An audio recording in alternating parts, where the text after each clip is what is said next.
What's up? No, I can hear you. Okay, cool. Yeah, now you can. I think I'm out of focus. Make I sure can't tell. that's right. Nobody wants to see me in focus, anyways. There we go. You all right? Um, well, You I've look been on like a deer in headlights. I've been on vacation, so nothing is set up the way it's supposed to be. Nothing is plugged in. So, Failure to prep, man. Failure well, to prep. I prepped last night.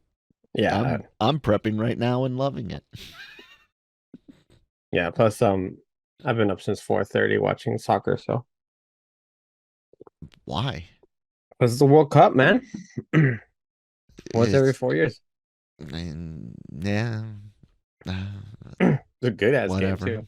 Actually, the game's on Who right played? now. So right Who now it's played? Ghana and South Korea. How about Japan beating Germany? That was kind of crazy. Like Yeah, they lost yesterday to Costa crazy. Rica today, so it was kind of like, yeah, whatever.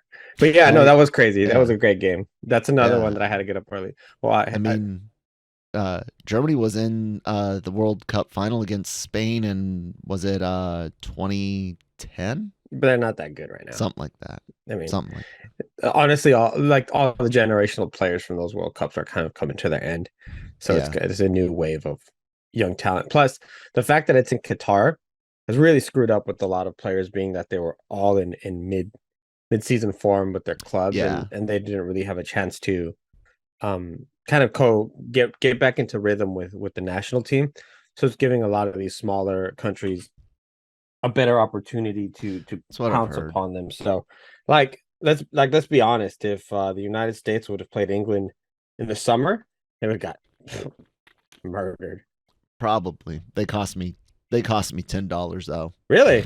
Yeah, I put 10 would have paid 75. I forget what the odds or whatever it was. I think it was like plus 650 on the book. So I was like, yeah, you know what?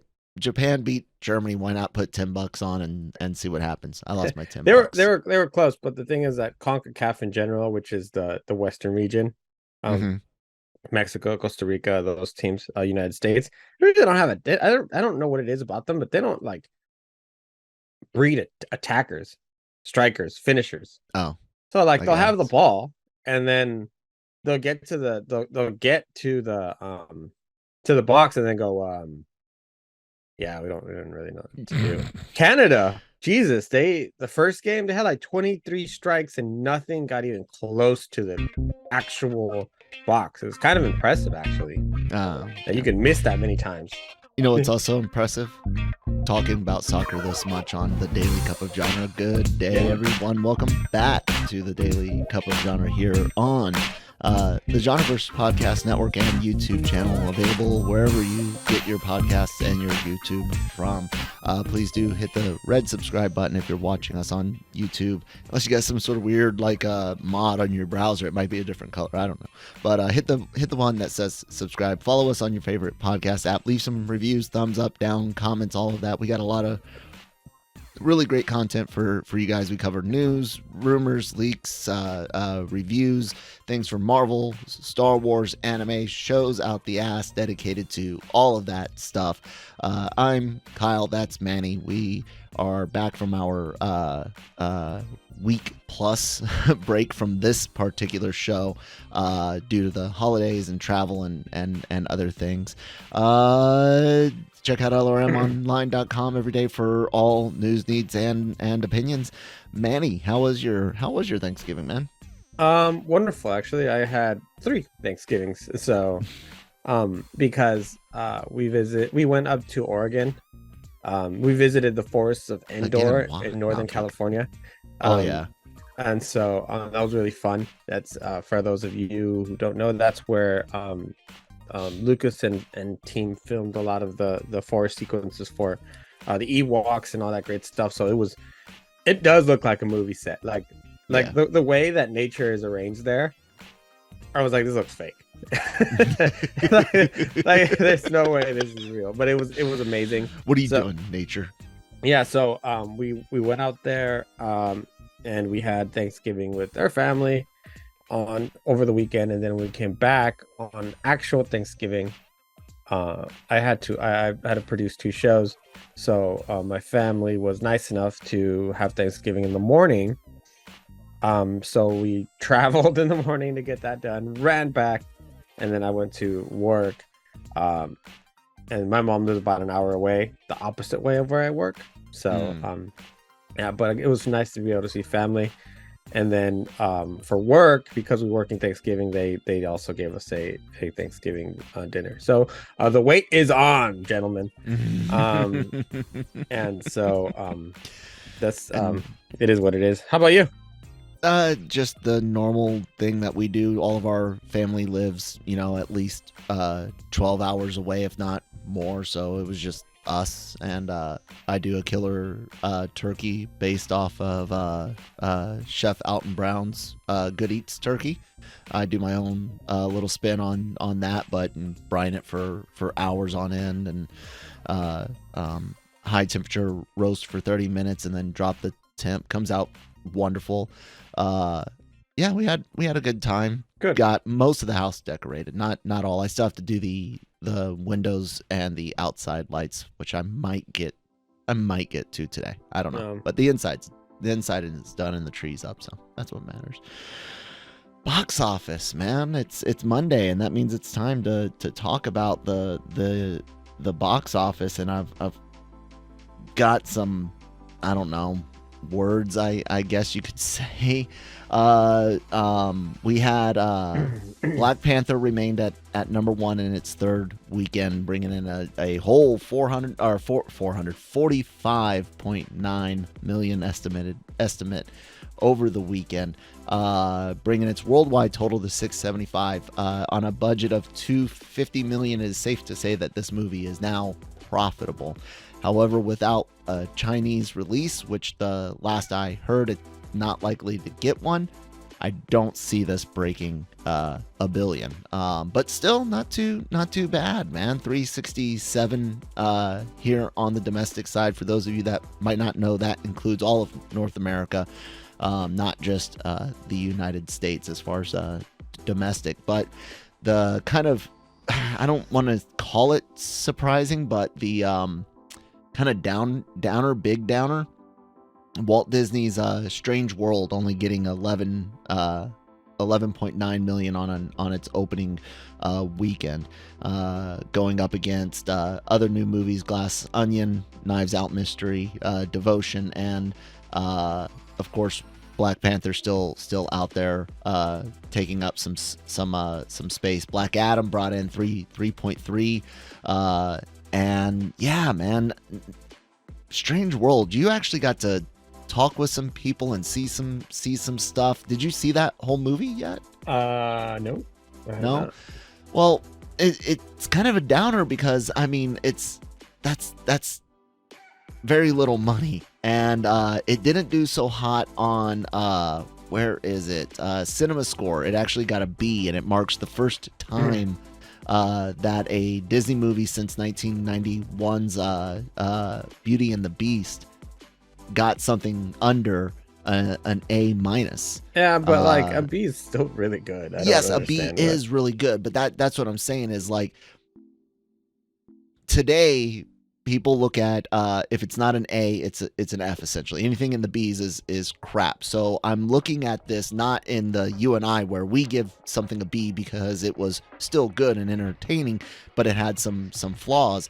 I'm looking at this as in, holy crap, for the first time in 30 years you're getting a B. Like that's insane.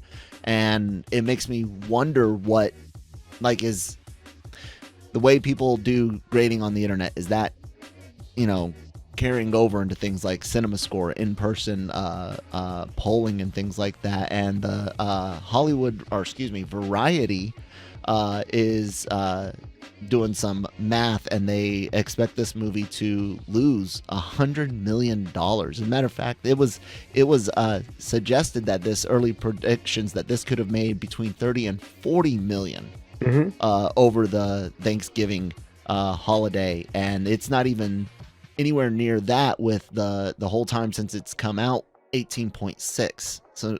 So barely half of what original projections were.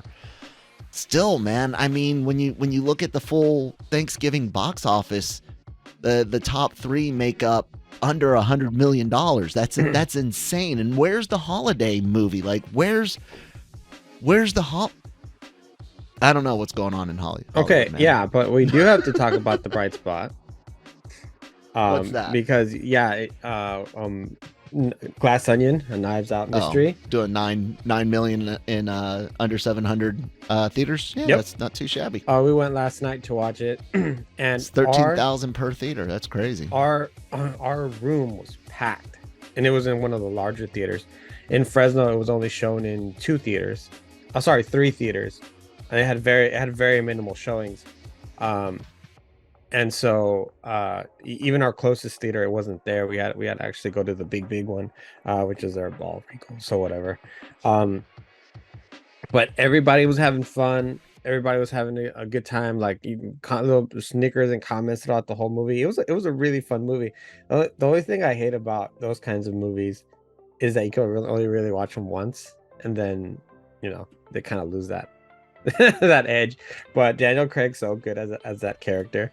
And I wonder, and I've seen a lot of chatter about this, if movies like this, movies like Smile, and their dual releases are now going to be affecting the way they release films, because Apple TV has also been flirting with that, and they're seeing that there are some movies that do have that interest, and they should take advantage of it, because like this one, off a very minimal release, and honestly, not a lot of marketing if you think about it.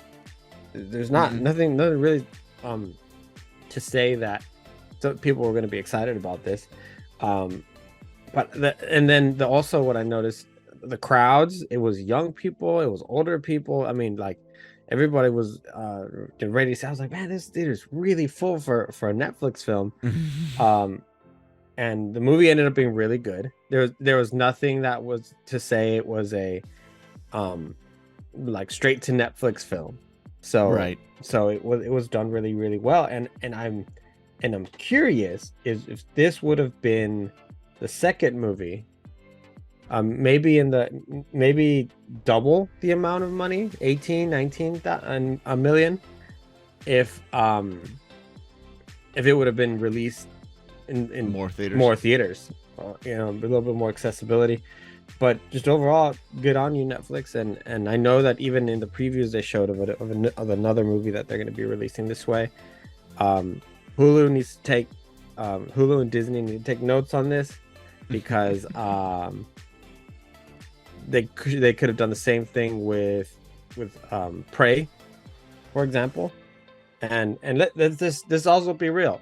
A lot of the issues, and we don't like to talk about them very much, but not having China's box office is a huge impact on movies, period. Yes, and you cannot rely Disney on it movies as much as you used to. Studios, I mean, hell, it doesn't take anything for them to say no. I mean, they don't even need a well, real they're reason, having a lot of other issues out there. Oh yeah, they got a lot. They got some protests going on. Oh yeah, recently, so some major one. And then let's not forget that Russia's another huge country where movies are not being.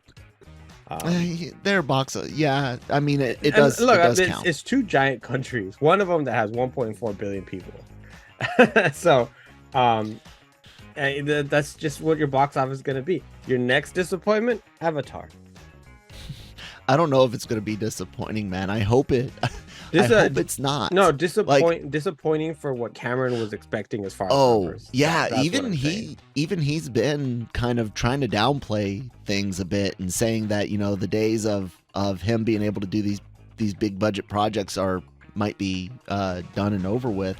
And I guess that's a good way to kind of segue into a connected but second story here. We missed getting to talk about Bob Iger coming back and Bob Chapek being ousted over at Disney, but the Wall Street Journal and many others reporting, and I'm using Variety's, CBR's take on this. Yeah, CBR's article based on stuff from the Wall Street Journal.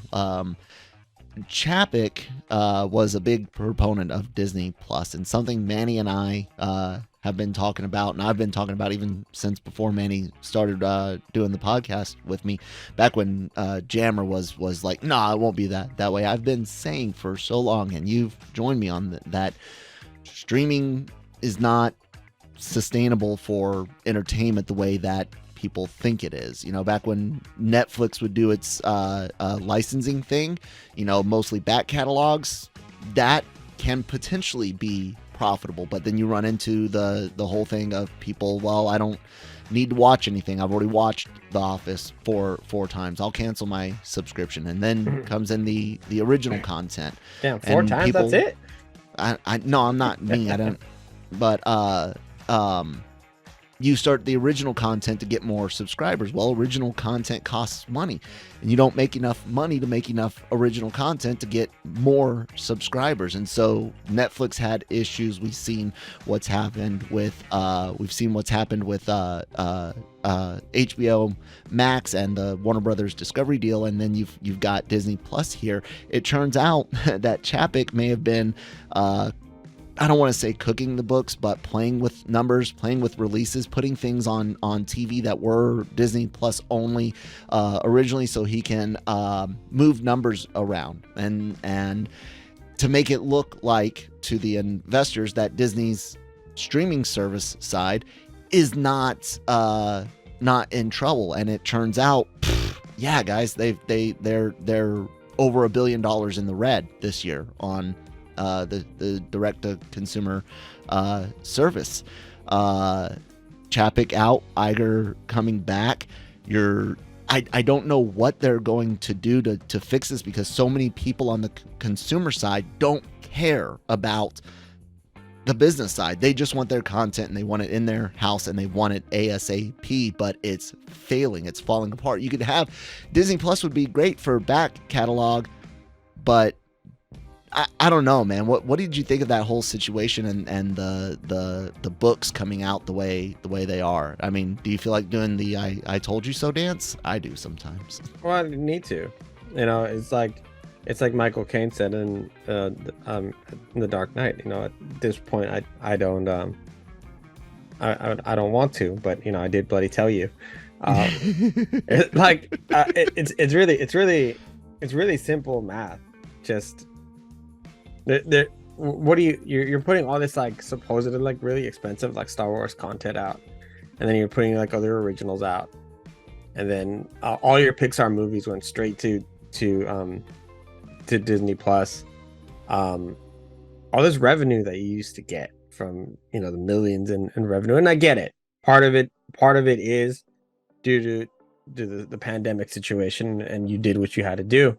But going forward, you've decided that Disney Plus was going to be your golden goose and not do like Blu-ray releases and things like that, which is completely dumb.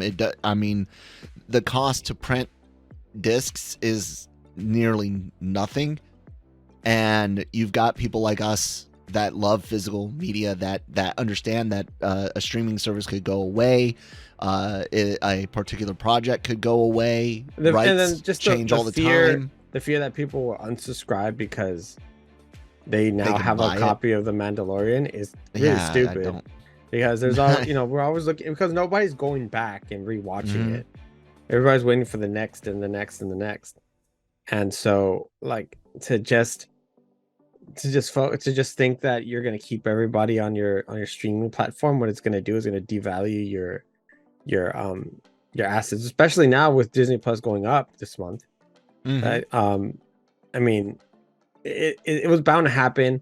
I hate to see it, but it's going to go up more at the same time. And now they're going to put ads in there too, I think. They've got their ad supported one, but here's the thing, Manny.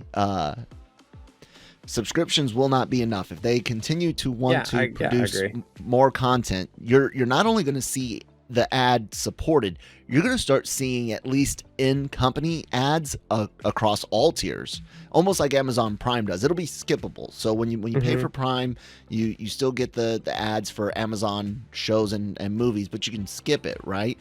Disney's going to do similar, but it won't just be for another Disney Plus thing. It'll be for something on ESPN or Hulu. It'll be something on TV. It'll be park related potentially. If streaming, and more specifically, if consumer behavior does not start to change, you're going to see full-blown commercials across all of these. And then the next one, right now they incentivize you to do a year-long subscription.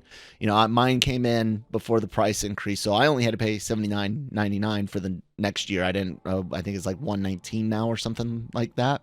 I only had to pay the $79.99, but it's going to come to where you're going to be required to do the 6 month or 1 year. Like, they have to do something to lock you in and get as much money as possible. And then they hope once you're locked in for a year that you don't watch that much, so you don't put a strain on the servers and increase the energy costs, or you know, their leasing of bandwidth and things like. I don't think most consumers understand everything that goes into operating a streaming service. Guys, it's a lot, and the more original content they have and that you desire, the more expensive it is, and subscription fees aren't going to pay for it. When the two biggest things go against that: one, password sharing. I know that's a big taboo. People don't want to be told you can't share passwords, but from a business sense, it's bad. It really is. And then the other one is piracy. I use screenshots from Disney Plus for our reviews and news articles. I do the same for all the streaming services. If I don't have a official poster or something, I take screenshots. I can record anything. I can, and I'm not, there's no hacking, there's no bugs, I'm not using anything special. I'm using OBS and Firefox, and I can screen grab whatever I need from any service. I don't pirate it, I don't publish it, I'm not downloading whole or ripping whole episodes or anything, but I could. And if I can do it, anyone else can. And when you put up a digital thing that's full HD, people are flying the Jolly Roger. Some of them because they want to be entertained and they honestly can't afford the different subscription fees. I get that times are tough, but also if the business isn't making money, they can't make content. And you will not get it out of your mind that the CEOs are going to all of a sudden give up their millions of dollars when we're talking about billions of dollars in budgets. That's the other thing. People think that there's enough in the C-suites to fund their projects. Black Panther cost $250 million, guys, before advertising. I mean, no, even if the whole C-suite cut their pay in half, you're not going to pay for Disney Plus projects. It's not going to happen. The only way you get more content is to freaking pay for it. Yeah, it just comes down to the fact that they're putting too much money in and not getting enough money back, which is why HBO Max and Discovery are restructuring, and it's going to take them how many years to do that, and they had to cut billions of dollars and projects that, you know, that a lot of us liked. I wouldn't even say loved, and we made a big deal about it. But they're well on their way to you know, getting back to business, really. And I think that while everybody was really kind of pointing the finger and laughing at Warner Brothers Discovery, Disney was in a similar situation. It so happens that they have theme parks and it's not like they just move money, right? And then there are other parts of the business that are not doing as expected either. And I know that their dumb Starfleet cruiser idea has not gone very well. No. But there was 30-40% off of that thing. Yeah, no, it's still month at some and point. it's still too expensive to go lay on a bunk bed. It's not what we're doing. Think of the vacation you can actually have with that kind of money. Dude, I keep telling people, at least in Orlando, I don't know about Cali, but in Orlando, Universal over Disney all day, more thrilling, unless you are just a Disney file. Like, that is your shit. If you're there for rides and the theme park experience, you will get a lot more out of Universal for way less. And I say this as I'm wearing a Mickey Mouse shirt. But their content is not as good anymore. And overall it's not. Just look at Phase 4 of Marvel. Just look at Avengers Campus. Look at what they're trying to do with so they're giving you less but expecting you to pay more. Luckily for them, they have this giant group of like Disney apologists who will pay whatever they want to go walk around and take their pictures. To say looking that, at you, Mr. Burns, you were one of those. So it's really sad. Simpson's a guy that works with us. Anyways, go on. It's really sad because it's starting to that bubble's starting to pop, and we'll really see what happens. Meanwhile, like Universal is just chugging along because they never tried to be that. I mean, the most really aggressive they've tried to be the last few years now is like adding Super Mario World, and they did that very very slowly. I mean, they had their Harry Potter expansions over the last decade, but it's been much slower and more methodical. And I like Universal Orlando. I really do. Christine and I did our honeymoon there. We've been many times besides then. It's a lot of fun. It is. It's great. Hollywood. I think Hollywood's great. So.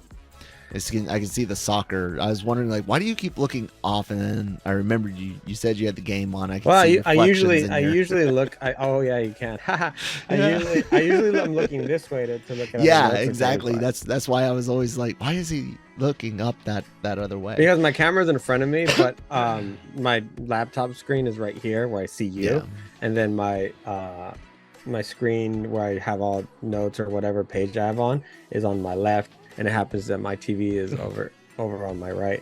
Just technology everywhere. First world problems. Man, I get so confused. I'm looking at my screen with the stories. There's a huge There's problem, the camera. There's the screen with OBS. There's the screen with just Manny. There's the freaking Stream Deck. It is what it is.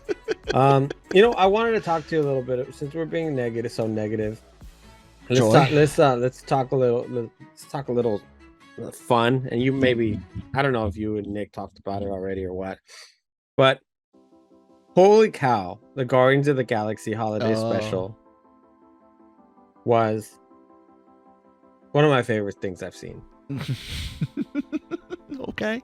I'm going to be talking about it with Nick in about an hour. Our daily COG will come out before that, but not an hour, at 1:30. So anyways, go ahead. It is one of the best things I've seen in a while. Okay. It's just plain fun. I'm not really worried about continuity. I'm not worried about it. It was just a story about kidnapping Kevin Bacon. And I thought the two songs were great, especially the one in the beginning. And dude, there was like 7 songs in that. Oh, you mean the two original? The two original ones. Got it. And like, it I'm like, Disney's gonna miss James Gunn. Let's be real, because besides doing the big, like, and I think that was my point that I came down with, because I'm like, all right, is Ryan Coogler gonna be working on another Black Panther movie, or is he just done? I don't see him working on necessarily other projects for them, like a Secret Wars. He's doing the Riri. He's a producer on that. I think Wakanda's getting its own spinoff. He'll be a producer on as well. So away from that, I think. I thought it was a rumor. I wasn't sure if that was real or not. Okay. Because I got the Hollywood internet. Hollywood Look. Reporter sometimes, not Hollywood Reporter, sorry. There's another one. Heroic Hollywood is always putting up just like fan art that has clickbait. Anyway,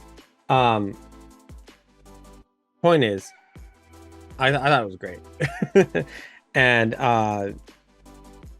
it was done really well, and I wonder really if what the future holds as to Phase 5 for Marvel, because is it going to be better than Phase 4, or what's going to happen? And I guess we'll see with starting with Ant-Man and the Wasp and the next movie. I hope Ant-Man and the Wasp is good. And Variety reported that there were Black Panther Disney Plus spinoffs. So Variety has a little bit more veracity to their word. Mm-hmm. I didn't see that one. Still technically rumor, I guess, because there's no like Marvel announcement. But my overall thoughts on the holiday special. One, it wasn't what I thought. This plays like a real like sitcom type holiday special. It feels wholly part, but also wholly different than any other segment of that series, or in this case, this part of the franchise. So it wasn't quite what I expected. The actions were, but the tone and delivery not so much. I think it should have been not the Guardians of the Galaxy holiday special. No spoilers, I guess, but it's very little Guardians, very much Drax and Mantis. And that's not a knock. That's just saying the title should have maybe been something a little different. Overall, my biggest complaint about it within is just too much music. And not in a musical sense. We get it. Guardians is known for its music. It's very odd music choices given modern day musical senses in top 40. But that was a lot. There's like 7 or 8 tracked songs, including two originals. The first one being very, very funny. Mm-hmm. But it became too much. It reminded me of the Suicide Squad. Only their issue was like so many songs and so many fast switches, or not the Suicide Squad, just Suicide Squad. So that was really my biggest complaint. Like, it was just one after another it didn't feel like you got any time to really breathe before there you are tracking down what song is this, when have I heard it, who's singing it, all the distracting things that can happen playing songs like that. The overall execution, like I said, not really what I expected, but not terrible. You guys have to check out Marvel Multiverse Mayhem for my grade and deeper thoughts, especially on the quote unquote big reveal. But I was like, didn't we all kind of assume that after Guardians 2? But we'll see. Kyle Malone hates music, guys. That's musicals. Yeah, I love music, and I love the Guardians soundtracks. But you can't tell me that in a 45-minute thing that wasn't at least one, maybe even 2 songs too many. Nah, that was great. Oh god, I enjoyed it. I enjoyed the music. I enjoyed the fast pace of it. I was surprised at how long it was. Actually, I thought it was gonna be a little bit shorter, and I was surprised that we got another song at the end, another original song too. Yeah, I thought that was weird. But it's a holiday special. Like, you're supposed to be able to go off the rails and be a little extra. That's what I said. And I really was expecting the Guardians of the Galaxy in the holidays. What I got was exactly what the title said, a holiday special. Yeah, like I said, it's wholly part Guardians, but it's also completely different in tone and execution. And I'm able to, guys, look at this guy being as objective in a subjective scenario as possible. I am able to look at it through that lens and go, you know what? It's pretty decent. Personally, I think I don't really plan on watching either one again, but I think I would almost be more inclined to watch Werewolf over this. Nah, I watched this over Werewolf 10 times. Actually, I'm that's also not bigger fair Halloween guy, so because I like Werewolf by Night fine too. There are some elements that I like about it, but tonally it was great. But this one, it really felt like a really like my daughter and I really looked at each other and was like, oh well. I was like, well, I guess we're adding these songs to our Christmas playlist because and it just made it made us feel really warm when we watched them and we had fun. But if it was gonna come out just on Disney Plus, you knew it couldn't have all the Guardians for a long time. Come on. And well, yeah, I got so that. so Rocket is expensive himself, yeah. so and you saw very minimal and group. and so Groot looks like he's trying out for linebacker, man. bro, a teenage Groot, bro. That's like I'm guessing that's like high school Groot where he yeah, you know, he's trying to be impressive or whatever. But yeah. there's Puberty has hit. There's some little funny elements that I want to talk about that I can't obviously because it gives away too much. Yeah. And there are some moments at the end that I was just laughing really, really hard. And they picked the two right characters, I think, to go after this mission or whatnot. Like I said, I'm not. My only nitpick at the title was just that it lends itself to being more Guardians. This was Drax and Mantis, and I loved it. I think they're great together. My favorite line, and it's not a spoiler, and I'm not going to say who says it, but it's "You can't run from me, Bacon." I love that line. That made me laugh so hard. I think that a good title for this, partially agreeing with you, would have been Drax and Mantis Save Christmas, or something like Drax that. and Mantis yes. try to, something like that. Yeah. And that way your expectations are lowered a little bit, and I'll be fine with that. I don't mind the title, but I also see what you're saying with it. Yeah, it would have been okay too. Yeah, like I said, I can't say anything super negative other than just too many songs. I mean, yeah, it's all right. Have you watched Wednesday Addams? No, I have not. It's okay. Is it good? And my daughter liked it. I thought it was decent. You're also a big fan of the family, 90s movies, right? Yeah. The ones, and then the classic ones, and the classic monsters, and I love all that stuff.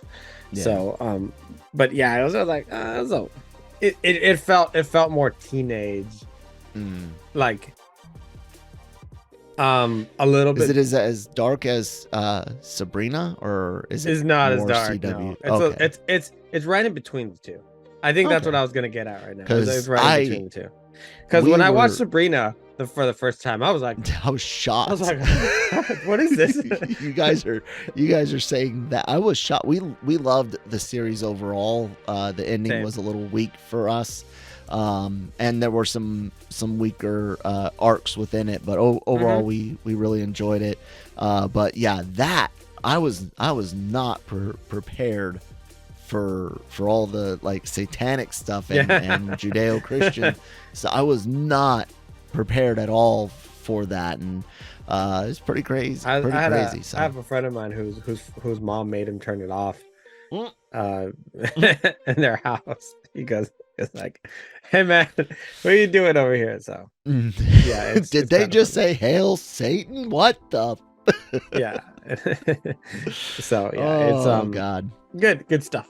But yeah, I mean, 2023 is going to be with the way that this year is finishing up, and now all of a sudden Regal doesn't look so crazy. From remember when they were like, yeah, we're not gonna make enough money the rest of this year. Yeah, and everyone was like, what? You got this movie and this movie and this movie and this movie. They're like, nope. They're looking at Avatar. Yeah, and they're just hoping against hope that it makes bank. I'm gonna guess right now.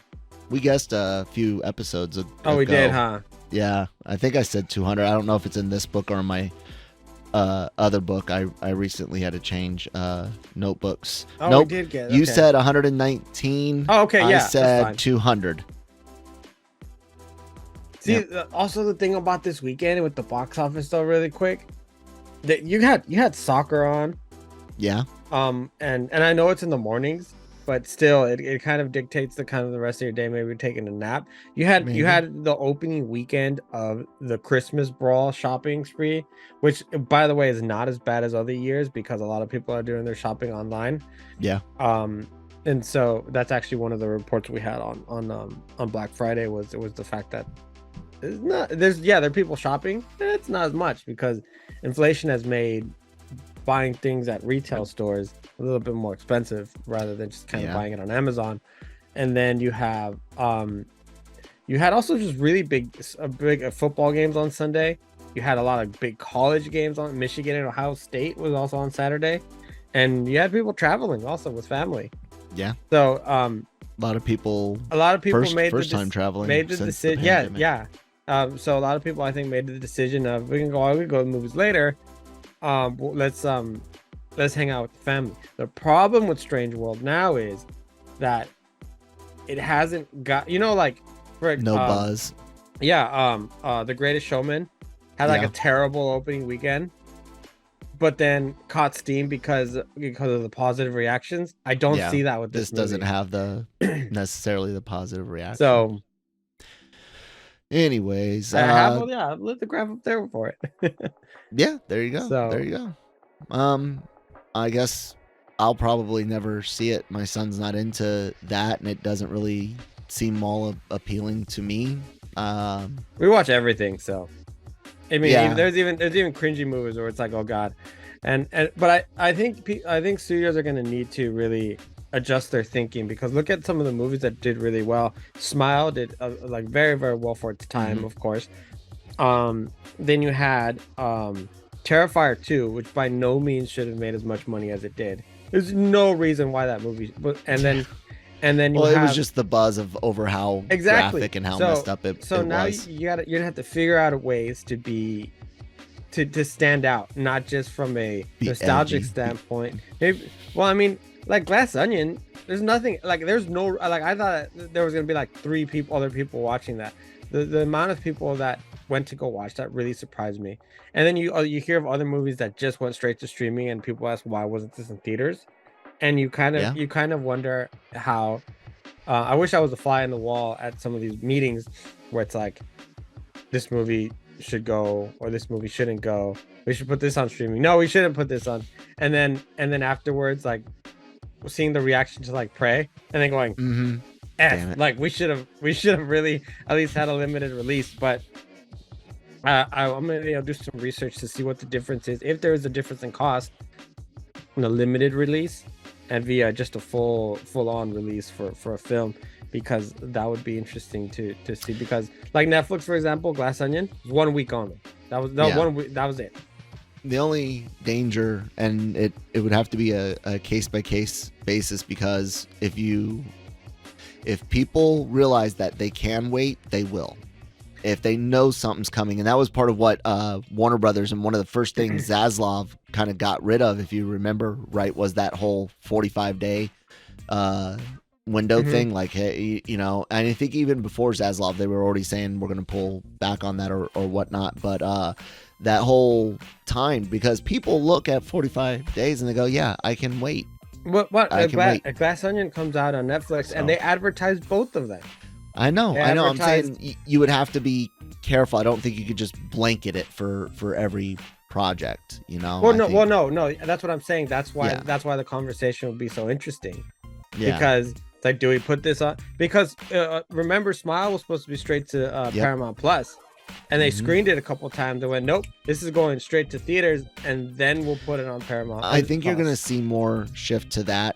I think companies are going to start, instead of saying, we'll use everything to draw you to the subscription service, they're going to target it more, and that's the smarter idea. You guys might not like it, but that's the smarter idea. I've always said, give me a limited release in theaters so that I, a moviegoer who loves to go sit in the theater, can enjoy it that way. And give us physical media so we can protect our investment. Well, there's only one company not doing that, so. Yeah. All right. Guys, it's been a great conversation, a great time being back here on the Daily Cup of Genre. You can find this show and more like Breaking Geek Radio, Anime Versal Reviews, Cantina, Marvel Multiverse Mayhem, all on the Genreverse YouTube channel. All of our reviews and news, talky type shows go up on your favorite podcast app like Google or Spotify. And of course, the website for written articles, celebrity interviews that go up on LRM's YouTube channel, write-ups for the podcast, written reviews, and more. LRMonline.com. Check that out. Manny, anything else to say today? Cyber Monday today. Go shop. I want to buy a hard drive. Random things. I might buy a Steam Deck. Ooh. I heard those are on sale. Cool. But then again, also really quick, just to plug fun. it in. This weekend is Los Angeles Comic Con in of course Los Angeles. So I will be there. Jace will be there, and we will be giving you updates throughout the day. I am lining up a few interviews, but I'm mainly going to focus on bringing you whatever random things from the main stage that I can gather from the different attendees, or I may just walk around and take pictures of people. So All right. consented pictures. Follow Manny at Manny Gomez Media on Twitter. We'll talk to you guys next time. Bye.